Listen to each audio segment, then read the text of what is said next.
திமுக ஆட்சிக்கு வந்ததும் அம்மா உணவகத்தை அடித்து நொறுக்கி நாசம் செய்தனர். ஆனால் தமிழக வெற்றிக் கழகம் ஆட்சிக்கு வந்ததும் அம்மா உணவகத்தை மறுசீரமைப்பு செய்ய ஆரம்பித்து விட்டார்கள். இதுதான் முதல்வர் விஜயின் தூய அரசியல்.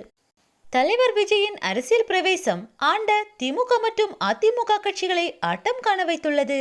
மக்களின் அமோக ஆதரவில் ஆட்சியை பிடித்துள்ளார் விஜய். கட்சி தொடங்கிய 2 ஆண்டுகளுக்குள்ளே முதல்வரான ஒரே தலைவர் விஜய்தான். அவர் முதல்வராக பொறுப்பேற்ற நாளிலிருந்து பல்வேறு மாற்றங்களையும் அதிரடியான நடவடிக்கைகளையும் எடுத்து வருகிறார். இந்நிலையில் அவர் ஆணையிட்ட அம்மா உணவகம் சீரமைப்பு மக்களிடம் பெரும் வரவேற்பை பெற்றுள்ளது. கடந்த முறை திமுக ஆட்சிக்கு வந்ததும் அம்மா உணவகத்தை அடித்து நொறுக்கிறார்கள். இது மக்களிடையே பெரும் கோபத்தை ஏற்படுத்தியிருந்தது. ஆனால் முதல்வர் விஜய் அவர்கள் எந்த திட்டத்தையும் நிறுத்தவில்லை. குறிப்பாக தற்போது அம்மா உணவகத்தை தரம் உயர்த்தும் வேலையை தொடங்கியுள்ளார்.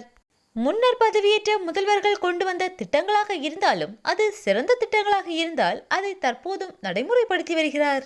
இதிலிருந்தே தலைவர் விஜய் அவர்கள் யாரையும் பழிவாங்குவதற்காக அல்ல, மக்களுக்கு ஒரு நல்லாட்சியை கொடுக்கத்தான் அரசியலுக்கு வந்துள்ளார் என்பது தெளிவாகிறது. முதல்வராக பதவியேற்ற உடனே விஜய் அவர்கள் தன்னுடன் முதல்வர் பதவிக்கு போட்டி போட்டவர்களை சென்று சந்தித்தார் என்பதும் குறிப்பிடத்தக்கது.